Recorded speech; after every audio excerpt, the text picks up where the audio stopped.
Welcome to episode 1 of Ultimate U's Relentless Leadership Podcast. My name's Andy Anderson, and for episode 1, I had to invite a really good friend of mine, an incredible leader, and someone who's just doing some amazing things in the world. We're going to be talking to someone. He's a lead trainer at the Coaching Institute, Australia's #1 coaching school. He's a master coach. He's a metadynamics trainer, which is the world's first and only research-developed coaching methodology. He is someone that is changing literally thousands of lives every single week. I'm honored to have our very special guest, Matt Lavars, here. Welcome, my man. Thank you so much. How are you? I'm really good, thank you. It's an absolute pleasure to be here, and I think that this is going to be the beginning of something epic. Absolutely. Yeah. Now, I had to ask you to be number 1. I know a lot of awesome leaders. I know a lot of awesome business leaders, but you and me have worked closely for many years now, and I've just seen you go from strength to strength. And as a leader, I think it's super inspiring, and you get to teach people that every single day. The Coaching Institute is obviously close to my heart. I've learned so much from SP, Sharon Pearson, and yourself and everyone there, but I think what you guys do is incredible. Thank you. The message, the way you deliver it, the unrelenting standards, the relentless leadership that we see every single day, which is why I had to speak to you, and of course I've got to speak to SP on here as well, no doubt.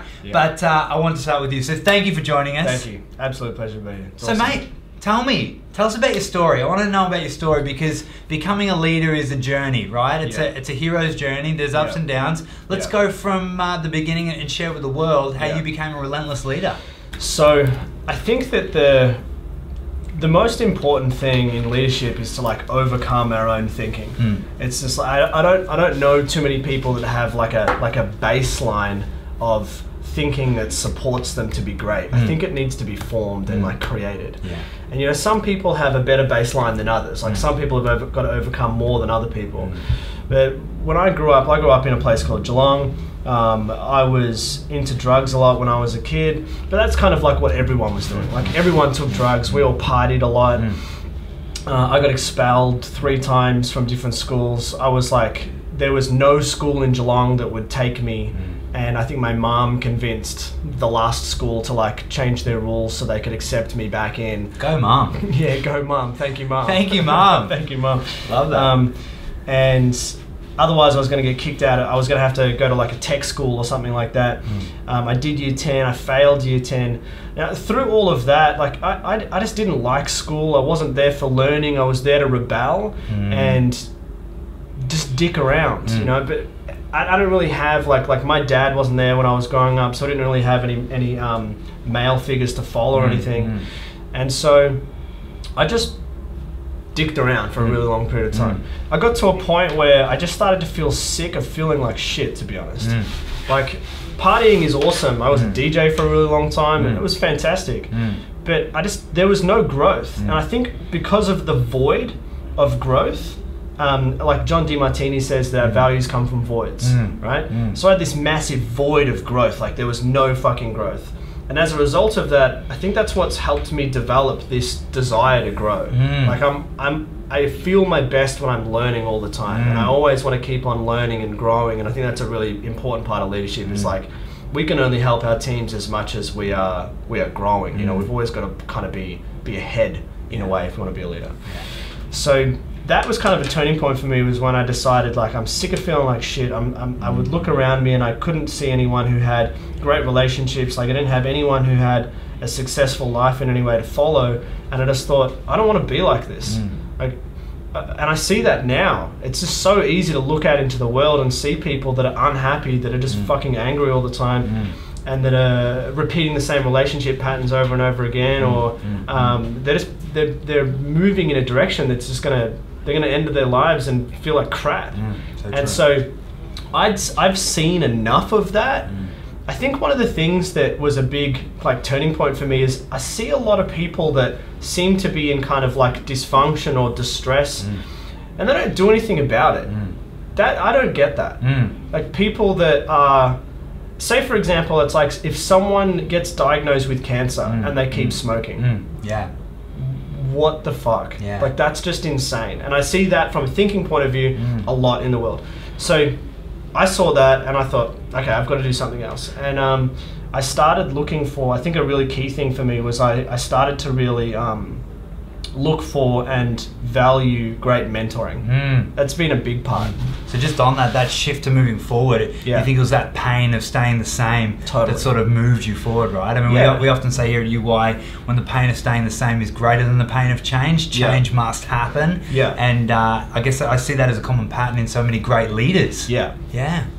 Well, if I look even like my family, like most people in my family, like there's some standouts, but there's a lot of people that I know that just seem to be, they don't really seem to change or improve. It's like it's the same thing a lot. And especially with sickness, like there's a lot of people in my family that have died of cancer, diabetes, but they're still not, no one's looking at that thinking, you know what? We should get our shit together. Like this is where we're heading. And I think that's just, I find that to be kind of a little bit nuts. Like I do actually understand it I understand the thinking behind it, but I just don't get it. So I really started to value being around great mentors. And I think what I realized is I was humble enough to know that the thinking that I've got wasn't going to get me to where I wanted to go. So I needed to start hanging around with some people that had the money that I wanted to be able to develop, or like the relationships that I wanted, the self-esteem, and I started valuing that. And I think a lot of people don't value mentorship enough. Like there's too much ego around, like I'm just going to work it out on my own, and I watch them. Like, and I know you do too. You watch people with a lot of ego and they try to work shit out on their own, and I'm just like, it's a time bomb. Like that person's got 2 years until we don't hear about them anymore, and they'll drop off doing their videos on social media or whatever. So a big part of it's been mentorship. In the last 6 years, I started my, I was a personal trainer for about 4 years. And then I decided to look into coaching. I wanted to develop my skills as a professional speaker. That's what I do full-time now with the Coaching Institute that I just love. And a massive part of that is Sharon Pearson, who's I know one of your mentors as well, has just been like, I'll be forever grateful to her and to the Coaching Institute, her husband as well, and just people that like, I think a really important thing of a leader is like be humble and be grateful to the leaders that you've learned from. Because so like true. I don't think any leader just like is a leader. Like no leaders is like, oh, I just fucking work this shit out on my own. It's just like we're all connecting to whoever else there is helping us, and then it's our job to develop the other people. So that's kind of like where I'm at now. I love that. I love that. Awesome. And again, I've watched your journey. It's been freaking incredible. I've seen like you handle some amazing challenges, the highs, the lows, and it's really, really inspiring. And you've learned from the best as well, which is incredible. So why that's so important is you get to share it in formats like this. We get to help other people become great freaking leaders. One thing that I think is important to add on there is that there's this thing called tall poppy syndrome, right? And you know, especially in Australia, there's this culture around mediocrity and this culture around like, don't get too awesome. And if you get awesome and you talk about it too much, it's like it nearly offends the mediocre people. They're just like, what, are we not allowed to just like drink piss every day and, you know, watch whatever's on TV? And it's like, well, let's not shame that. You know, everyone's got their own decision. So if they want to, if anyone can do whatever they want in life, you believe whatever you want, do whatever you want. Everyone's got autonomy. But I think when we become leaders, we have to deal with the resistance of the pack. Like everyone else is, most people aren't leaders. And so if you want to be a leader, like I know for example you and Andrea, you guys worked your butt off for this gym, and you just like are relentless in how much you work and how much effort you put in. And most people I'm sure would say to you, I'm sure they could say things like you work too much, you know, or like, you know, maybe just tone it down a little bit and all that shit. And so I think a big part of being a leader is like the wisdom of learning who to listen to, like who do you plug into? Because I got even like friends, some people I'm like, I don't talk to them too much about this because it's a little bit too outside their world, and I don't want them to and me to start okay, maybe I should start thinking that way.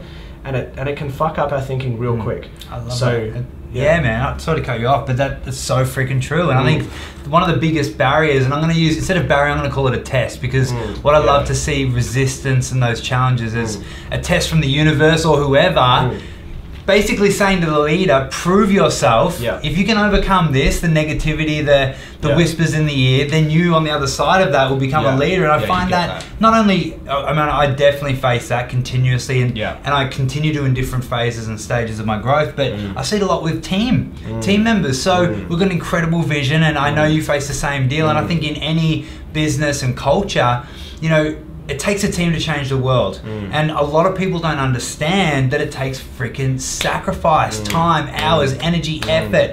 And a lot of people from the outside look in and they think, you're crazy, why are you investing so much in the business, into the company, blah, blah, blah. And it really can mess with people's heads. And at the end of the day, the reality is if you don't dedicate yourself and sacrifice, the rewards aren't there, and you can't truly become a leader. So I think that's such a strong message that leaders need to learn to know who to listen to, and then also believe in themselves. Totally. But I've got a bit of a way that I formulate, or I choose who to listen to. But I want to know what yours is.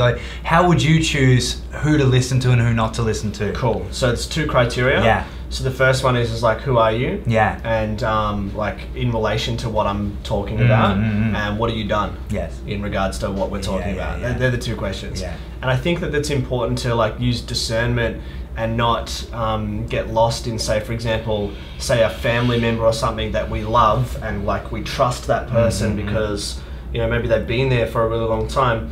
But maybe when it comes to the thing that we're doing, like what you're doing, what I'm doing, unless you're in the industry, you shouldn't really have an opinion. And I think that's wisdom as well. It's like, unless you are really well versed on the subject, like for example, I wouldn't let you interview me on a cooking podcast. Yeah. You know, I'll be like, dude, you know, I'm not in.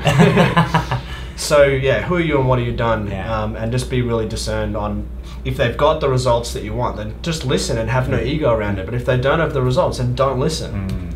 That's exactly my criteria as well. And it just makes sense, right? So for everyone listening, think about those questions. You know, you're not going to, and again, not being rude to anyone here when we say this, but you're not going to ask a poor person on the street how to become a billionaire or a millionaire, right? Exactly. You go to people that have the results. Results don't lie. So seek those people, be appreciative of other people's opinions, but always only listen to the people that have the results. And one of my rules, which I actually learned from SP in the early days, was just with the mentors that have the results, whatever your opinion is in the beginning, if you don't have the results, just fucking do it anyway.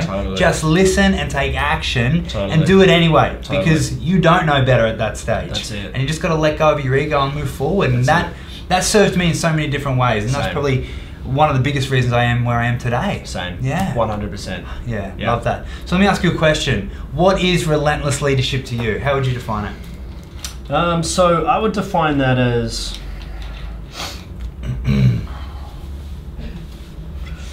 being uncompromising on the little things.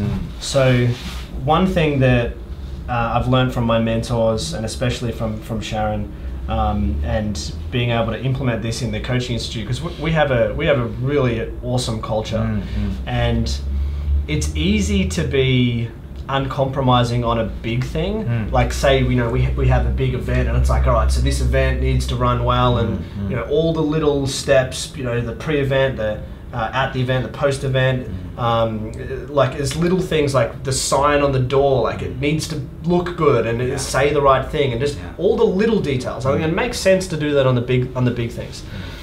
I think part of relentless leadership is like be uncompromising on all the little stuff, because if we don't have standards on the little things, it's like if you've seen like an avalanche, right, and like the top of the mountain, you nearly can't even just see the little bits of rocks falling. You can't even notice. But then eventually more rocks start to fall, and then eventually it's just like boom, this landslide. And that's what it's like with standards. It's like if someone rocks up 2 minutes late and you don't say something, then you've approved it. And that's massive. And so if another staff member, this is another small thing, so you've got a staff member and they notice someone else come in 2 minutes late, and they don't say something, and then you don't say something to them, because you think, no, well, I'll just let that slide. That's the beginning of the avalanche starting to fall. And then people just, this is the thing with teams. Everyone wants to do well. Like, I've surprised myself with that. Sometimes I think, I don't know, does that person even really want to do well? But I think everyone does want to do well. And if they don't, they'll opt out. They'll leave the business. And people like being held accountable. And if they don't get held accountable on the little things, then they'll just default to their low standards, because most people have like a low standard set point, but they can rise to a high standard. And like, I think I'm an example of that. Like, my first 3 jobs were washing dishes, and the guys were doing drugs in the kitchen. So I don't know what standards there were there, if any, like wash the dishes before you go home. And so, you know, now being an environment where we call out everything as it happens, just the little things need to be called out, and as a result of that, all the big stuff lifts. The big standards lift. If we have everyone caring for and fighting for the little things, like I say, if like being on time shits me. Like, if be on time. Like, that's just such a simple thing. If someone comes in, I teach them, apologize to everyone in the team. If you're late, you're late. It happens from time to time, but apologize, because you've let everyone down. You can't just come in and be in a fluster and make it about you. And it's like, the attitude's just not okay. Correct. So I think it's like picking up little things, because it's the culture. If we have an environment of, say, trust and support and feedback and championing each other and high results, all of that sits on a foundation of like little rules in a way of like what's okay, what's not okay, what's acceptable, what's not acceptable, and you want people that want those rules and will fight for them yourself. Absolutely. And it's so important. I think one of the core things to remember is that when you're building a culture, if you're coming into a team and you don't like the rules and the culture, just leave, right? That's it, just go. And if you do, then absolutely embrace it and stick to it. And I think that one of the most important things as business leaders and relentless leaders and managers and anyone in a company is to just really define those small things, right? So it's very clear, transparent, and everyone can get on board in the right way. But 100%. I agree, 100%. That's something you guys do so freaking well. And one of the things that I just love being around SP, because no matter what, you feel it, you see it, unrelenting, just relentless on those minor things, and it's super inspiring. And then I see how you replicate that as well, and that's why you get such incredible results. So let me ask you this: do you think leaders are born or made, and why? I think that there are definitely behavioural attributes that are going to favour someone being a leader. So for example, there's a behavioural attribute that means that someone wants to win, they've got a desire to win, they've got a desire to be competitive, they've got a desire to kind of get on with it instead of fluffing around. That attribute's definitely going to help. I think if someone has that as a home base, because not everyone has that as a home base, if you've got it as a home base, you're most likely going to be more you're going to favour some kind of leadership role, but it doesn't mean you're going to be a leader. The other side of the story, though, is that everything can be developed.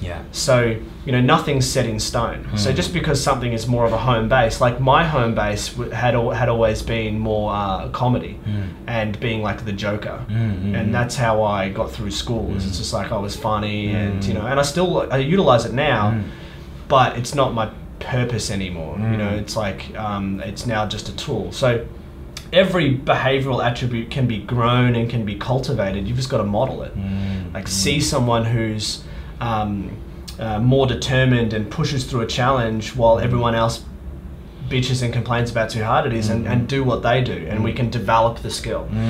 So there's that. I think then the rest of it's all created. I think there's a baseline. You might have it. It might make it easier. It's like the physical attributes. Someone might have long legs and it means they can run faster, but someone with short legs can still learn how to run. It just might take a little bit longer. And then the rest is learned. And I think that any leader that's not learning is not a leader. That's not leadership. Absolutely. That's just ego. That's just someone who wants to control people and just like stay the same. So, you know, I know that you yourself and I, like we're learning all the time. I really love this. don't define yourself by how much you know. Define yourself by your ability to learn. Because who gives a shit if someone's really intelligent or has got a certain level of competence? I'm impressed by the individual that can learn week to week, month to month, because I could give that person anything and say, well, this is where you are right now, but this is where you're going to be next week, or in a month, or in a year. So our ability to learn, take in new information, model it, try it on, and not just think about it, but like think about it, apply it, and teach it, is, I think, what defines a leader. But also that defines any level of success as well. Yeah, I agree, 100%. I love that. Strong message. Yeah. Let's be honest and let's talk some real talk now. Leadership is not easy, right? Would you agree? Like, I think that, you know, everyone wants to, what's one of those Instagram memes? You know, everyone wants to be a lion until you have to hunt, right? Everyone wants to be a leader until you've got to do the necessary things, the sacrifice, the hard conversations, etc. And that's one of the things I love about leadership is that it's not for everyone.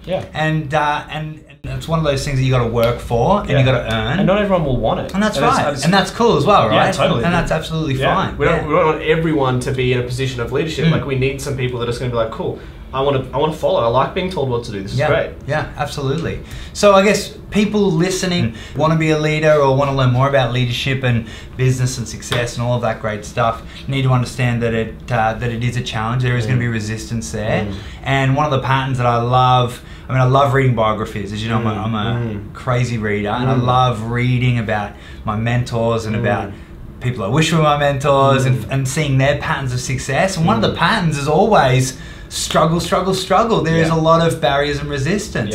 And I want to know from you, you know, you are an incredible leader. What are some of the defining moments for you, I guess, where you cross the threshold from being a follower, maybe even a bit of a victim mindset, which a lot of us start in, and then you cross that threshold into leadership, and what were some of the defining moments for you? I'd say there's been two. So one was a defining moment around becoming a professional speaker, which is a big form of leadership. You know, you're leading a room of people, and what we do is it's a facilitation of getting people to think and take responsibility, right, for their lives, because that's kind of our gig. Now, if I'm not doing that, like, well, I can't lead a group of people, and that doesn't mean all my shit's together and I'm perfect, but it means that I'm consistently doing everything that I can to take responsibility and have a great life myself. I'm like, we're all on the same journey. So there was a key moment where I said to one of my mentors that I want to do this. I want to get up on stage. I want to be a professional speaker. And she said, well, bridge the gap between who you, this is, SP said this, bridge the gap between who you are off stage and who you are on stage. So like, who are you in your life outside of like leadership? And then who do you think you need to be as a leader? And the distance between those two things is going to determine how much success you have. Like, if they're really far away, so it's like we have this conversation and then go out there and crack a couple of tins and just, you know, a Magnum and a tinny on the gym floor. After doing a podcast on healthy eating or something. Like, and I think a lot of people do that because it's more like that. Maybe they see leadership as a I don't know, like, it gives them significance. So maybe they're in it for the wrong reasons. So that was a defining moment, because I thought, okay, if I really want the level of leadership that I say I want, then I have to start making some more changes in my life. Like, I can't just keep on living my behind the scenes secret life, which was probably still a little bit too linked towards my past of dicking around, blaming and not taking responsibility. So that was a big defining moment. The next one was one not too long ago, which was, and you know what, both of those defining moments came from mentoring. I think that's a really important thing. Like I just think anyone who is smart about doing anything is hooking up with training, like hooking up with mentoring. It's just like people come to your gym for the same reason. Like, don't do it alone. Why would you do it alone? Like, listen to what you've got to say and what your trainer's saying and stuff.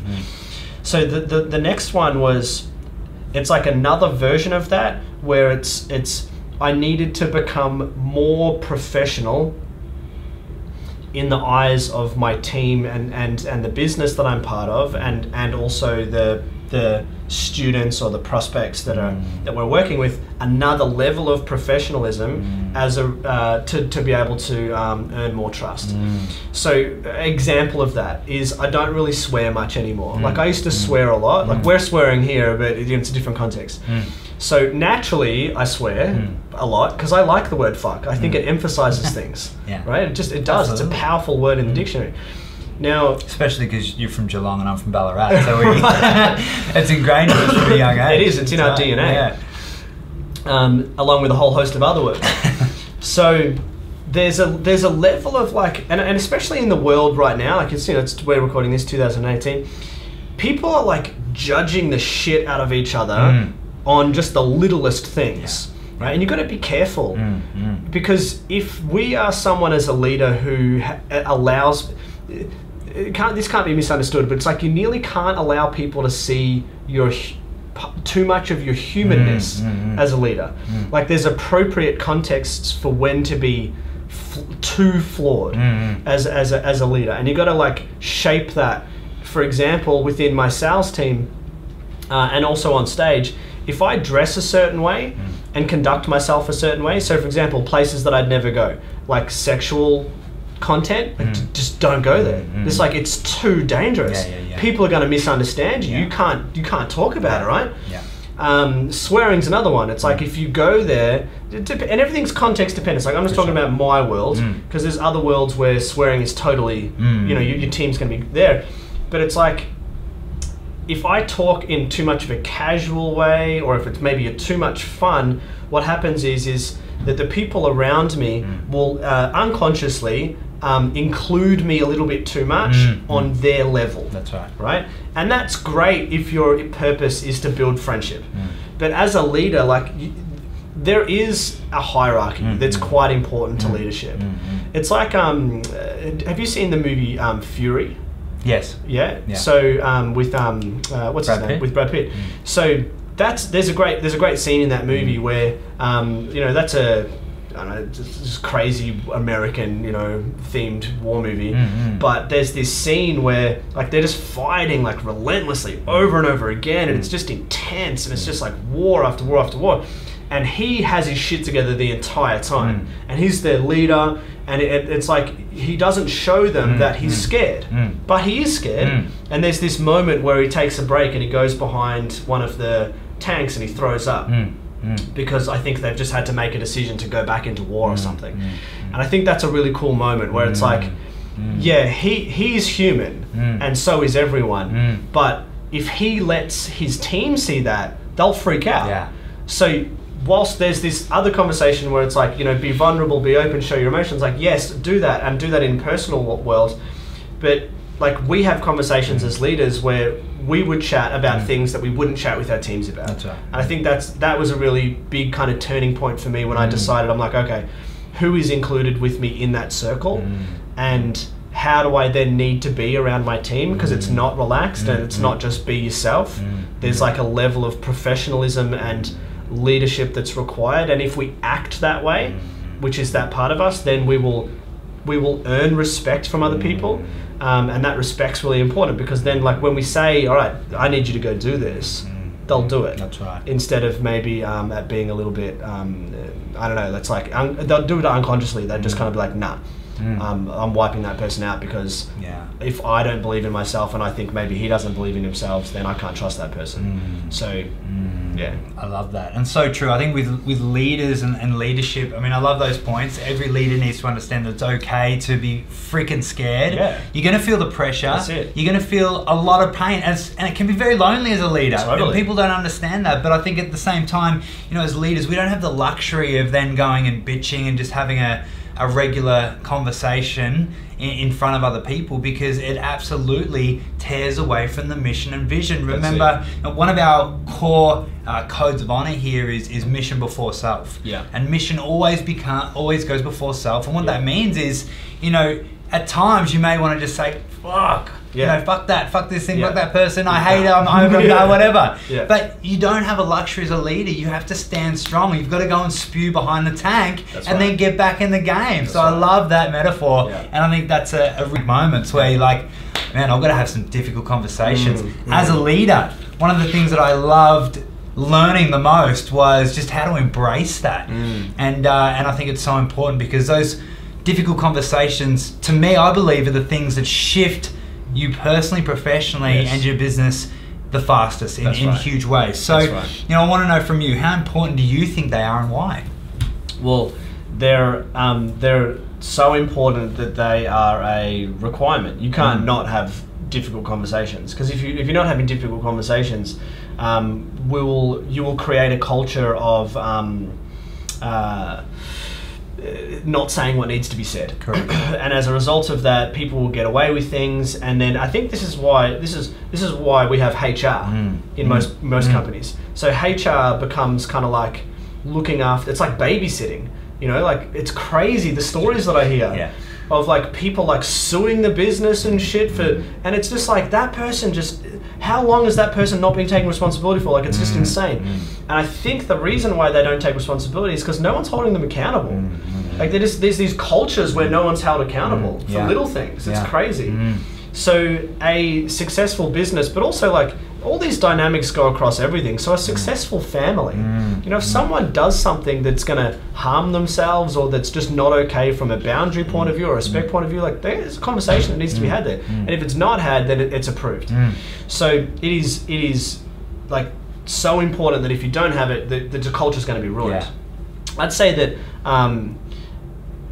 a key thing around like how to do that is you have to learn that these challenging conversations are not about you. Like, they're not personal. Like, nothing's personal. I think that's a really good foundation for it.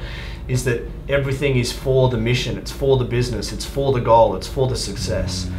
And so that was a key point for me as well, because I've been someone who I've always avoided challenging conversations.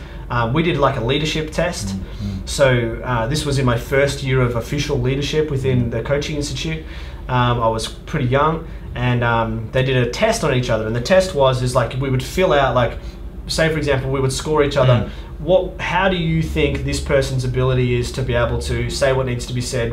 0 to 5, 5 being the highest, 0 being the lowest. Every single other person in the leadership team, well, I think it was a team of 5, scored me a 0. So I got a 0. So people essentially said, I don't trust Matt Lavars because he doesn't say what needs to be said. Right? So now, but what I was doing was I was being lovely and I was being nice and I was like friends with everyone, and I thought everyone was amazing, and I'm like, oh my God, you're amazing. And I had like rose-colored glasses, and I just didn't want to see faults in people. So that was a turning point for me, because it was like, well, if I continue to do that, then the business is going to fail and I can't lead. I have to go back to being a follower. So there's like this defining moment in leadership where we have to understand that challenging conversations must happen for the business, for the mission. And I think the more that we do them, like I don't think I ever truly enjoy them, but I know that it's no longer about me. Like, it's about the business. And if I don't do this, then why am I here? Yeah, so true. And I think that's one of the biggest lessons in leadership, isn't it? Moving from leadership, like likership, to leadership, that's where people are so driven to be liked, and they don't want to be rejected. They don't want to be looked down on, etc. But a leader has to stand strong on their own. They've got to be willing to face the conflict. You got it. And that's a lesson that I love to teach my team, but more than anything, I love to watch it happen. So I've seen some of my core team, and amazing, and as you know, I've got an amazing team, incredible people. They're watching their leadership evolve over 6 months, a year, 2 years, 3 years, 4 years, some of them. And one of the core things that I'm most proud of is watching it go from the likership mentality to the leadership mentality, because I know that's the difference that makes a difference. It's powerful. 100%. Yeah. So let's talk a little bit about the fucked up moments in leadership, all right? Because there's plenty, let's face it. And I think if you could sit back and you could look at your life of leadership, and you probably could foresee all of the tragic moments of leadership, you may not even want to go for the job, right? You may not even say, maybe I don't want to be a leader. But it is part of the game. Yeah. And I actually love that these days. I love embracing that. Yeah. And one of the things I actually do, because I've faced some really, really tough moments in leadership. Yeah. On all different aspects and levels. And again, I always see it as a moment to prove myself, which is a driver for me. Yeah. One of the other things that I really leverage is learning from other people's hard times. Yes. And whenever I meet a really inspiring person, I've got some amazing mentors. Yeah. Just on that, back to the hard conversations thing. Yeah. You know, as a leader of a company, obviously I answer to myself, but one of the reasons why I have a mentor like SP and some of my other incredible leaders in different industries is that I want them to grill the shit out of me. So I want you to understand, listening, that the mentors are meant to freaking have the hard conversation with you. They're meant to grill you. And just FYI, if you want someone to absolutely grill you, SP's the one to do it. she will scare the shit out of you in a good way. But again, those moments are so important because they will drive you to the next level, right? Yeah. And then with these mentors that we have, I love researching their tough times. They're incredibly challenging times. Yeah. And that inspires me to do more, be more, because I know that everyone goes through it. Yeah. I want to know from you, what are some of your tough times? Is there a moment where it was just like, it almost broke you? But as I always say, you need to get to those broken points in order to get a breakthrough, right? Does anything come to mind? Yeah, definitely. Yeah. So for me, and I know a lot of people will resonate with this, is that our personal life and our business life, they have to be separate, right? So there's personal life, that's a whole other thing, and then there's business, and they can't cross too much. Although they are linked consistently. Yeah. Whilst we have to keep them separate, they are linked. And so a big challenge for me was I went through like a relationship fell apart and some things that changed in my personal world. I had a few kind of like some new kind of traumas and just some shit that happened in my personal world. And the challenge was I didn't know how to manage that well enough, and I started to let it to affect business, and I started to let it to affect life, and I started to let it to affect sales and everything. Yeah. And that was probably the biggest challenge. And what I found really hard, and it kind of goes back to what I was talking about last time, is like, and I've learned a massive lesson from this, is when we're going through tough times personally, like really be careful who you share that with. Yeah. Because everyone's got their own opinion on what you should do, and I listened to some people that love me, I'm sure, and just said some dumb shit that around how I should solve it. Yeah. And I entertained those ideas for a really long time. Yeah. So I allowed that. I sabotaged myself. You know, and I think as leaders, business owners, like, who's the problem? Us, all the time. Like, it's always us. That can be pretty hard to accept sometimes. So important to know. So important to know. Completely. So in that time, I started to go through some real big personal shifts for me. As a result of that, you know, I am much more of a centered, calm, and confident leader and person now as a result of like having to dig myself out of that shit. But in those times, I started to not lead myself. I started to blame things, and then it's like I think I find. It's like you get stuck in a bit of a hole if you allow yourself to fall in there, and it's like I just started to think dumb shit and was blaming and going around in circles over and over again, and starting to, you know, think things like it's too hard. I started to think those thoughts, and then I started to entertain them, like, you know what, maybe I need more time off. You know, maybe I should listen to the people that are saying things like, why don't you just travel for the next 6 months? Yeah. I remember like one person I said, I'm finding it really hard right now at you know, in business, and I'd always say, but I love it. Like, I love it. Like, I'm here for a really good reason, but I'm finding it really hard. I remember one person was just like, just quit. Yeah. Just leave. What? if it's too hard, just leave. Yeah. And I'm thinking, that is such shit advice. Yeah. It is the shittest advice. Just give up. Yeah, just give up on everything. Yeah, exactly. Like, imagine, like, I watched an interview between Kobe Bryant and Kendrick Lamar. I think it was a really cool interview. We've talked about it. Right. And so Kobe Bryant is being interviewed on his success as a basketball player, and he was saying, like, there was this moment where he lost the game, and out the back, he was just like real shitty. He's just like, this is fucked. Like, you know, I lost the game. And someone else said, dude, it's just a game. And he snapped back and he's like, it's not a game. It's not a game. Like, this is my life. This is my world. And then he reflected on that and he's like, maybe that's why I'm separate from a lot of people, is because a lot of people just think it's just this or it's just that. And I think that kind of links their commitment to it. And then if you want to be really great, and not everyone has to be really great, right? But if you want to be really great at something, you can't think like the masses think about going through shit.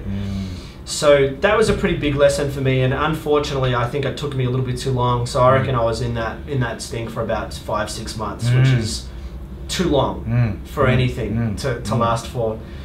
So what I learned from that is we always have to lean in and take responsibility. It's like, no matter what happens outside, it's not an excuse. It can't be an excuse.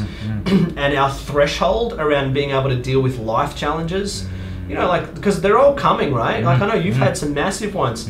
Like, when we have a challenge, we still have to show up and be epic. And so that's probably been one of the hardest moments for me, is like doing that. And I hope, as a result of those learnings, like my next one, I handle it much smarter, much more mature, and in a professional way, where I don't let people down again. Because I think, you know, once we become, if we can't self-manage ourselves, other people have to fucking self-manage for us. Yeah, absolutely. You know, and absolutely. That's not okay in a leadership position. And I know you absolutely will. You're an incredible leader. Thanks. So what I love about what you just said, it's a sad truth that so many people are just so willing to give up. They're so willing to give up a good thing, or just to be short-sighted rather than long-sighted, and to just throw it all away. And I think that's such a shame. And I really think that you need to look at those qualities and ask, what would a winner do, right? A winner doesn't give up. A winner fights through. A winner finds a way no matter what. Solutions focused every damn day. And they show up and they be awesome even when they don't feel like it. That's right. And I love that you chose that fucking option. Well, and also, I think we have to appreciate, like, how long does it take to create the success that you want? Damn straight. It's just like, how long till an overnight success? Like, it's 10 years minimum. You know, how long have you been in this business for now? Is it 8? So, no, well, I've been in the game for like 15 years, but Ultimate You for 6. Ultimate You for 6. So I've been like a coach for about 6 years as well. And like, I know that you would be thinking the same as this. I'm warming up. Damn straight. Yeah, like, I'm 100%. warming up, and every year I'm just getting better and better because I don't quit, I don't give up, and I'm excited about, like, so some of my mentors have been doing this for like 15 years, and I'm like, shit, that's awesome. You know, like, where the level of competency that they've reached. It's not through osmosis. It's not like you just hang around for longer and you get better. It's like 15 years of consistent application and study and pushing through and never giving up and building on our mindset and creating better relationships. Like, the 15 years or the 20 years or the 30 years is happening anyway.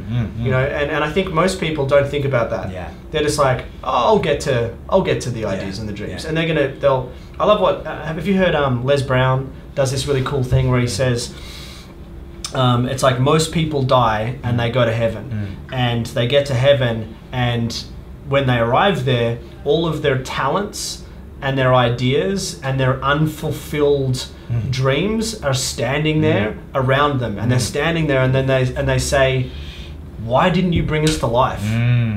Like, you could have been this, but you chose not to bring us to life. That's epic. Every time I think about that, I'm just like, shit. It scares the shit out of me. It scares the shit out of me. I'm just like, I need to go read another book. Dude, like, I love that. And do more cool stuff, right? And lean in more. That was I remember one of the defining thoughts for me was when I was taking a risk to raise capital for Ultimate You and really go big, and I thought, fuck, am I gonna wake up at 60 and just regret not having a go? Like, am I gonna be the person that always says I'm gonna do something cool but never actually does it? Or am I gonna be the person that just takes a freaking risk and learns as they go? And again, for me, that decision was absolutely huge. So hopefully when we get to heaven, you did that. Absolutely. And I continue to do it. And it's one of those things with leadership, you just got to continue to be relentless on that path. It's funny, one of the things SP said to me early on when she was mentoring me, and I said to her, I think I was like, oh, I did this awesome thing, and you know, I'm super pumped. I reckon we can do this in the next sort of 3 months. And she's just I was overexcited. She was super calm as she is, and she goes, awesome. Do that for the next 10 to 15 years and then maybe you'll be successful. Yeah. So the lesson was like, Yeah. dude, it takes consistency.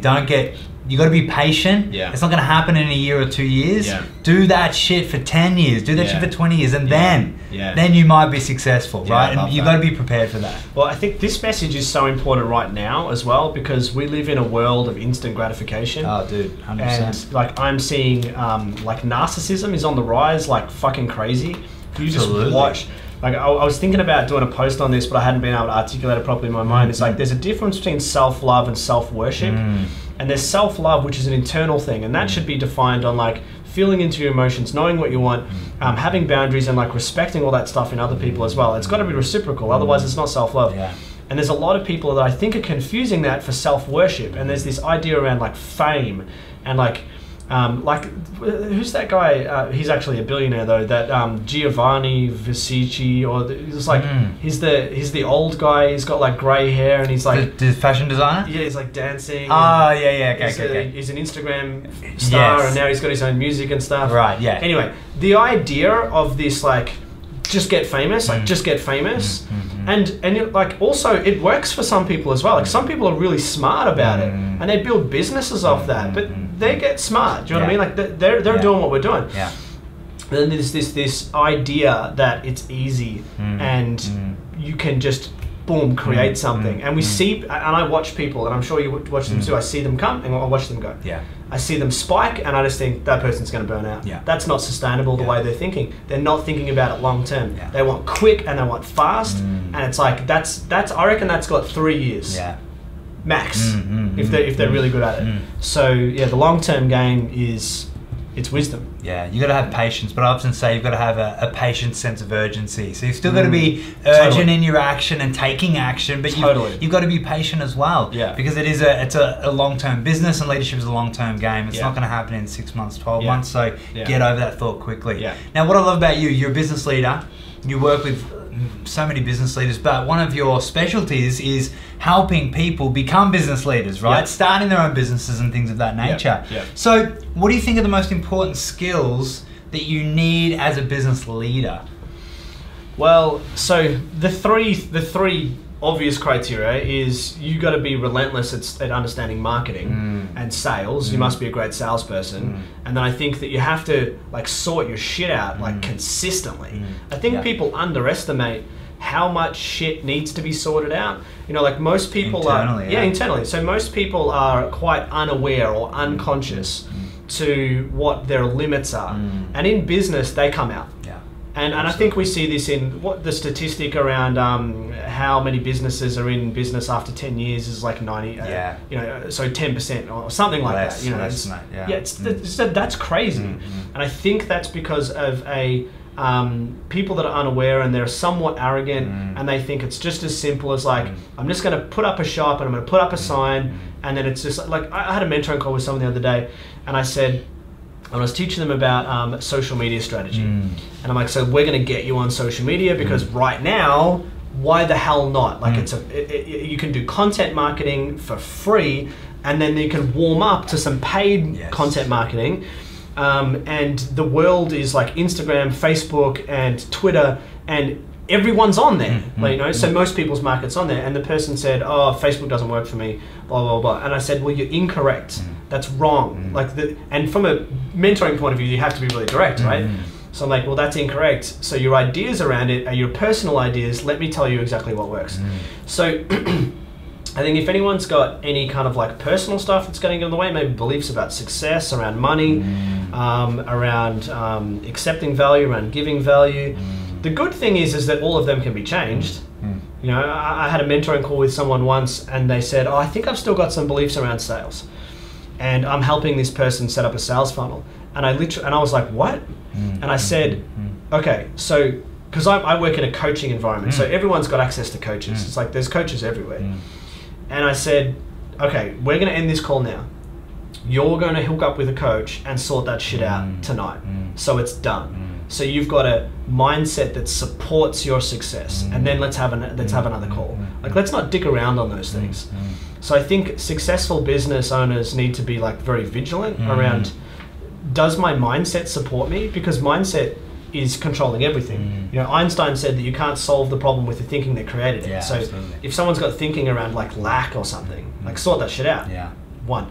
Then the second thing is, I think a big, like, it's an obvious one is sales. Like anyone in business is a sales professional. Correct. I think everyone should be learning how to sell, and especially in Australia, if you want to do well, learn consultative selling. Like learn, like the amount of businesses that I know that don't have a sales process is quite interesting, isn't it?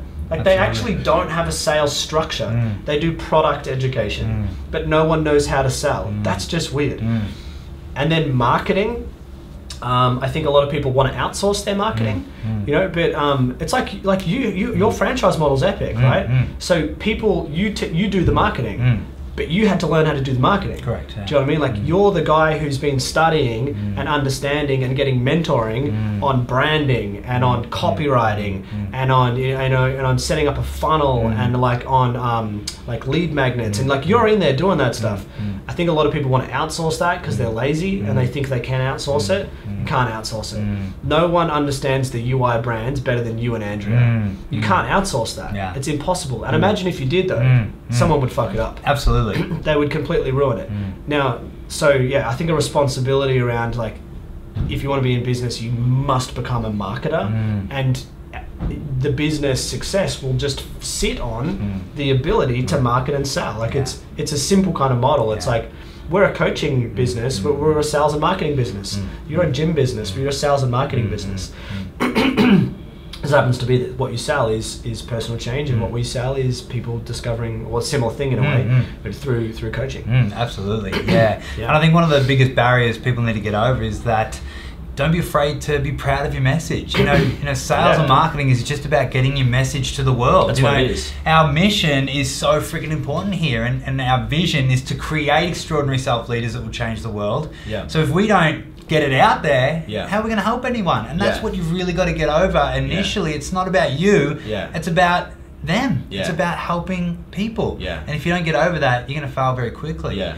That leads me on to my next question around business and what are some of the patterns you see around new people trying to start a business and wanting to start a business, but the fears that override them. What do you think the biggest fears new entrepreneurs or business owners or leaders are facing? I think it's, I see that most business owners, like if they're in their infancy and they're not getting the results that they want, they're giving into resistance, like they're giving into procrastination. It's like a fear of not standing out. It's like the tall poppy syndrome. They don't want to be, they don't want to be seen, or they want to be, they're concerned about being seen a certain way. You know, they're concerned maybe about not being accepted by some people or ruffling some kind of feathers or something. But to succeed in anything in business, even just to stand out as an individual, like you can't be liked by everyone. Yeah. You know, imagine if you, like, what's the way to dress that everyone approves of you? There's no way to dress that way. Like you have, like, you know, I'm wearing a shirt and I've got some weird bangle thing on, and, you know, I'm sure some people are like, fucking shit bangle. Do you know, like, there's always something to pick on. Yeah, exactly. So, but if we want to do well in business, we have to be okay standing out, and we have to be okay accepting failure, and we have to be okay accepting rejection. Yeah. So I think they're probably the key things that people are avoiding, is they're not leaning into failure and leading into rejection enough. Another good reason to read biographies, it's like, how many stories of great leaders, business owners, actors, entrepreneurs, performers, like riddled with failure. Oh, yes. Riddled with people saying, you're not smart enough. It's like Walt Disney, like, you're not creative enough. Oh, 100%. You know, like Einstein, like, you're an idiot. All of these messages of people that just push through anyway. Yeah. And I think people that fail probably listen to that, or they entertain the ideas, or they're not taking enough action and getting evidence that they're great. So I think a big part of, there's a difference between like just saying you're great. So I love what you do, which is like, you know, you want to be one of the biggest change centers in the world. Like that's part of your mission. And I've heard you say that and I'm like, nice. Like I love how you just like, why not? The world's not that big. Like once you travel around it a little bit, you're like, okay, cool, there's America. You know, it's just like, it's not as big as you think it is. And the people that are standing out, like people get known really quickly. So Muhammad Ali said, "I'm the greatest." Like before he was, though. That's right. That's quite important to acknowledge. Yeah. Like he was spruiking himself as the greatest when he wasn't the greatest. Turns out he become it because that's what he said. So I think that Stephen Pressfield says this is like one of the requirements of a successful journey in business, but even just in the in creating health or whatever it is you kind of have to be a little bit arrogant. Like you need a little bit of arrogance and a little bit of maybe like ignorance as well to like how much am I getting myself into. Right, because I think the contrast, especially in the beginning. Yeah, especially in the beginning. Because I think the contrast is maybe if people don't have that, they think about it too much, and it's like, okay, wow, I'm really getting myself into something big right now, and I don't know if I have the ability to do that, and I'm going to play it slowly. So that would be like Muhammad Ali's like, I don't know, I'm thinking about getting into some big fights later on, and people would interview him, and it's like, oh, I'm a pretty good boxer. I'm pretty good. It's like that's not the recipe for success. So if someone wants to be successful, they need a level of arrogance. And it's like a level, right? Like, don't misunderstand me. Don't let it overpower you or overtake Yeah, like don't be you. Control it. Exactly. Don't doesn't mean be a dick. Because I think there's a lot of evidence of like people that are really narcissistic in business, and that's actually because narcissism is low self-esteem. So anyone who is successful though does need to kind of brag about themselves. Like we actually teach that in our culture. So in our culture at the Coaching Institute, we invite people to brag about things. And I would say to someone, like a new person, I'm like, all right, so I'd walk past and I go, all right, you're on some calls for the next couple of hours. I want you to find something that you've done really well over the next couple of hours, and then I want you to yell it out to everybody. So I'm teaching, it's good to like toot your own horn. I think that's an important attribute. Yeah, demonstrate. I love that. Stephen Pressfield, great author. So good. You're great at building teams at TCI. I love that. And I want to know from you, when you're looking for a new team member, when you're looking for that winner, that all-star, that game changer, what are you looking for? How do you pick that person? So some stuff that I've learned from my mentors as well is, first of all, like a sparkle in their eye. You can tell it's in your eyes. Hey, thank you. So I would hire you. Good. Thanks. It's like an aliveness, right? Some people have it, some people don't. If you can see it in someone's eyes, they'll meet you, they'll meet your eyes, and there's like an aliveness. Do you get what I mean? Oh, there's like there's a level of like energy in that person. It's just like, all right, I'm here, I'm paying attention. And if you said, could you go do that shit job? You wouldn't say shit job, but you know what I mean? Like, could you go clean that? They'll be like, yeah, of course, I'd love to. Like that attitude is just key because it means they don't think they're too good for stuff. Just on that, one of the worst responses is, that's not in my job description. That's not part of my job. See ya.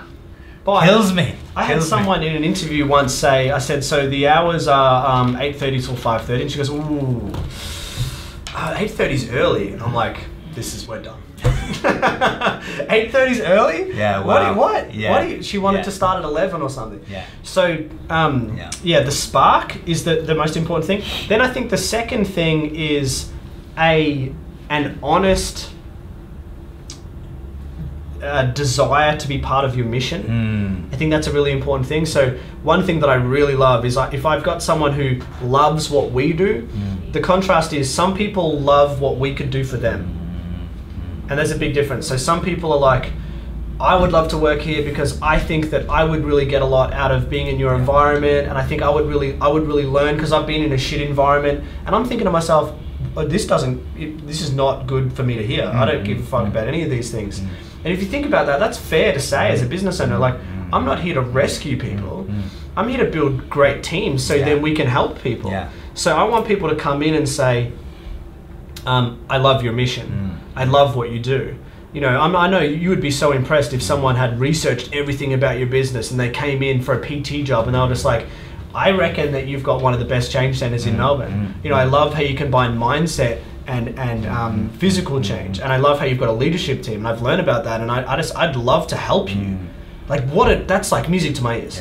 You know, I'd love to be part of it. So important. And just on that note, we're the only change center in the world, by the way. So you're the only change center in the world. Absolutely. I mean, we created that. But in saying that, the worst thing someone can do is come into an interview and not know anything about the business. It's lazy. So I immediately cut it then and there. I don't even move forward. What do you know about the business? Nothing. Okay, see you later. Done. Yeah, totally. And that's an example of a standard that you just have to have, because otherwise we'll lower our standards. We get people that are not a match for us culturally, and they're going to make a lot of mistakes.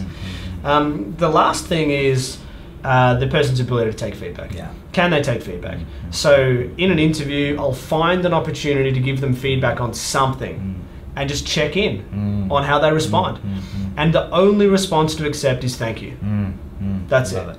So it might be something simple as this. I would say, if I could, would you like to let me know why you were late for the interview? And I just want to check in. I'm really, really sorry, this is what happened, and it's all good, I won't let it happen again.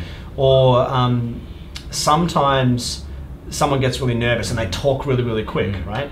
And I might just say, so the role that you're applying for is a sales role. It's going to really require you to really slow down and bring a lot of warmth to this. Are you aware that you talk really quick? And do you have a contrast of how you can slow that down? It's just done in a really cool way.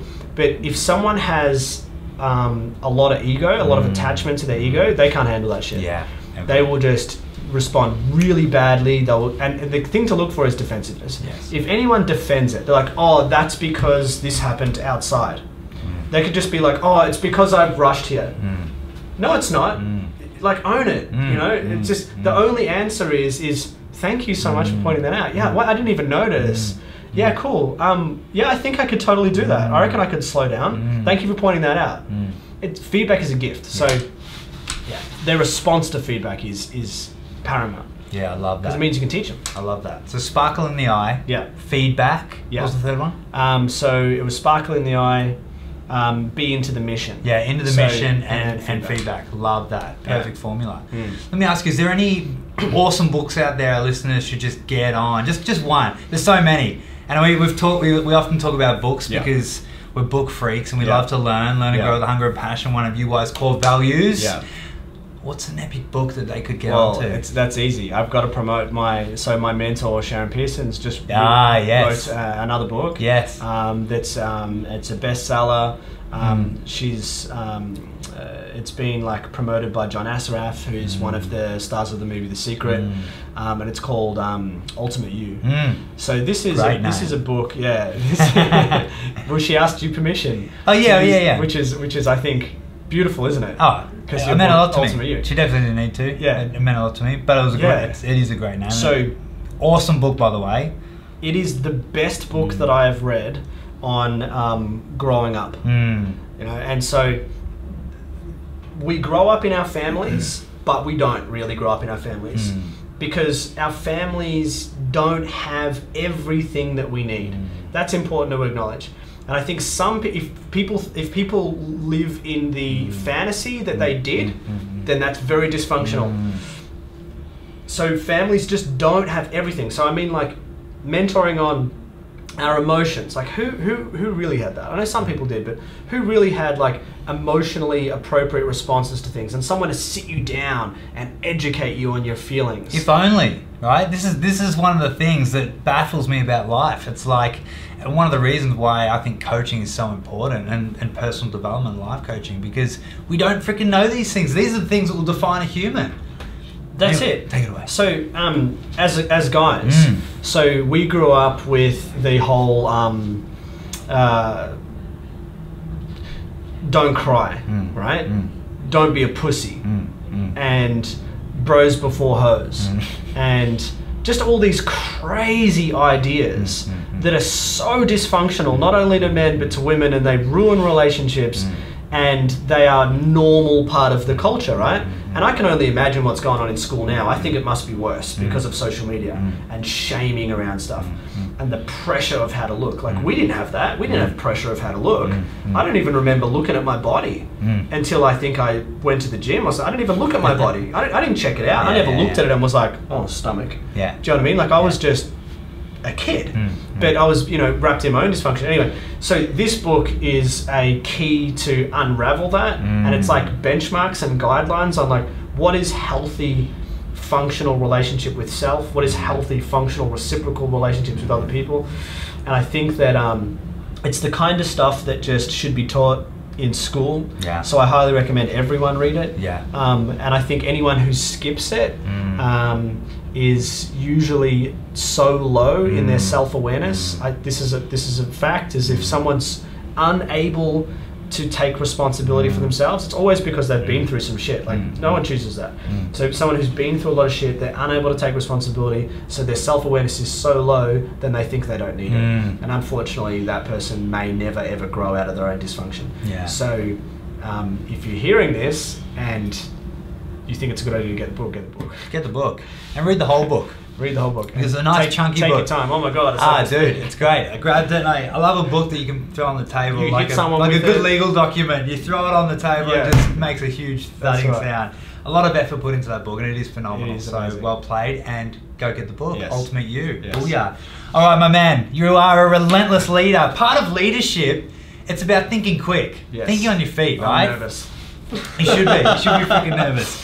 Part of being a relentless leader is thinking quick, doing what you need to do, and just going for it. Leaders make decisions on sometimes 40% of the information, sometimes 0% of the information. What I'm going to do now is I'm going to play a game called Rapid Fire for relentless leaders. I'm going to say a word, and you just have to say whatever comes to mind. But you got to be quick. Okay. All right. Now, no crying, no shaking. We're just going to rock out. All right. Rapid fire, relentless leadership style. Are you ready? Yes. Matt Lavars. Let's go. 3, 2, 1. Work. Play. Stage. Show. People. Love. Love. Oh, love. Oh, compassion. Leadership. Saying what needs to be said. Strength. Developed. Disney. Creation. Coffee. Fuck it. Car. Earn it. Beach. Enjoy it. Health. Cherish it. Steve Jobs. Fucking legend. Elon Musk. Narcissistic. Sharon Pearson. One of my favorite people ever. The Coaching Institute. Best fucking place you can go to. Ultimate. I'm ruining it. It's not one word. Ultimate You. Ultimate You. Sign up. Teamwork. Required. Epic. Life. Legacy. It's happening. Matt Lavars. I'm here. You are a legend. Matty Lavars, before we wrap this up, what is one message that you need to tell all the relentless leaders out there? Just something you want to give them to take away for the day, the week, the year. Yeah. What would you tell them? So, give yourself the gift of commitment. Discipline gives us freedom. And some people have a goal around freedom, and maybe they even get into business because they want freedom, but they're not okay being disciplined. Freedom's later. There's this real message right now of just like, be in flow. I am so against that. That is bullshit. There have moments of flow. Yeah. Moments of flow. Like this is flow. This is awesome.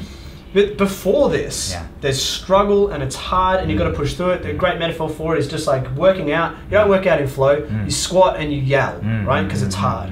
So give yourself the gift of commitment. Commit for the next 10 years to whatever it is that you're doing and write it down and keep that promise that you made to yourself. Freedom is a goal, not a value. A value is discipline. And I think that is a big thing that a lot of people need more of is just like, find a way. You know, we're so much more capable than we think we are. And it's why I love like Elon Musk is like, I think he's a bit insane and narcissistic, but also at the same time, he is an entrepreneur building rockets that land. Like, fuck yeah. He's taking us to Mars, baby. Boom. He's just decided to do it, right? He's just a guy. Like, we can be anything that we want to be. And I think that it's 2018, we've got the internet, and I don't even know what's going to happen next, but there's just so much potential. Shape your life the way you want it. And like, don't listen to people that don't let people that are not living their dreams talk you out of their dreams. Like, fuck that. If someone's not living their dream, put them in another bucket. Like, cool, I'm going to be friends with that person, but I'm not listening to them about anything goal related. Plug into shit like this on a regular basis. I love that. Guys, live your dream, live with passion, step up into relentless leadership. Matty Lavars, thank you for joining us on episode 1, my man. You're an inspiration. Keep on doing the do. Thank you so much. We'll see you on the next episode of Relentless Leadership.